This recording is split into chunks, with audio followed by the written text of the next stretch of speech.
கோழி பண்ணை வச்சுருக்கவங்களும் சரி, இனிமேல் கோழி பண்ணை வைக்க போகிறேன் அப்படின்னு நினைக்கிறவங்களும் கண்டிப்பாக அந்த ஒரு விஷயத்தை தெரிஞ்சு வச்சுருக்கணும். எப்போயுமே வந்து முட்டையில் இருந்தால் கோழி பொரிஞ்சு வரும், அதுக்கப்புறம் நம்ம அதை வளர்த்துக்கலாம் அப்படின்னு நினைக்கிறவங்க கண்டிப்பாக அந்த விஷயத்தை தெரிஞ்சு வச்சுருக்கணும். அதுக்கு முன்னாடி நம்ம சேனலில் இப்போ தான் ஃபஸ்ட் டைம் பார்க்குறீங்க, கண்டிப்பாக சப்ஸ்கிரைப் அண்ட் ஃபாலோ பண்ணிக்கோங்க. இந்த மாதிரி இன்குபேட்டரில் வச்சு தான் நம்ம வந்து முட்டை வளர்த்துட்ருக்கோம். லாஸ்ட் வீடியோலையும் இதை பற்றி தான் பேசியிருந்தோம். நீங்கள் அதை பார்க்கல அப்படின்னா கண்டிப்பாக பார்த்துட்டு வந்துடுங்க. அதுக்கு முக்கியமாக டெம்பரேச்சர், ஹியூமிடிட்டிலாம் தேவை. இந்த மாதிரி இருக்கும்போது அதுலேருந்து நிறைய எக்ஸ் வந்து என்ன பண்ணிடுச்சு அப்படின்னா அந்த கோழி கொஞ்சம் வந்து பொரிச்சிருச்சு. அதில் இப்படி இருக்கும் கொஞ்சம் இது, ஏன்னா அது ஃபுல்லாக வந்து ஈரப்பதமாக இருக்கனால அந்த இன்குபேட்டருக்குள்ளேயே வச்சுருந்தாங்க. பார்த்தீங்களா, இத்தனை வந்து முட்டை வந்து கோழி பொரிச்சு வச்சுருக்குங்க. அந்த மாதிரி ஆனதுக்கப்புறம் நம்ம என்ன பண்ணணும் அப்படின்னா அந்த கோழி எடுத்து நம்ம வந்து சர்க்கரை தண்ணி கலந்து அதுக்கு வந்து குடிக்க கொடுக்கணும்.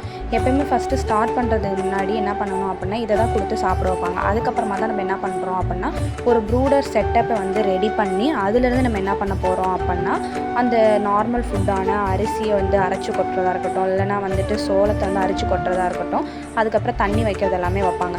இந்த லைட்டு தான் அதுக்கு ரொம்ப ரொம்ப முக்கியமான விஷயம்.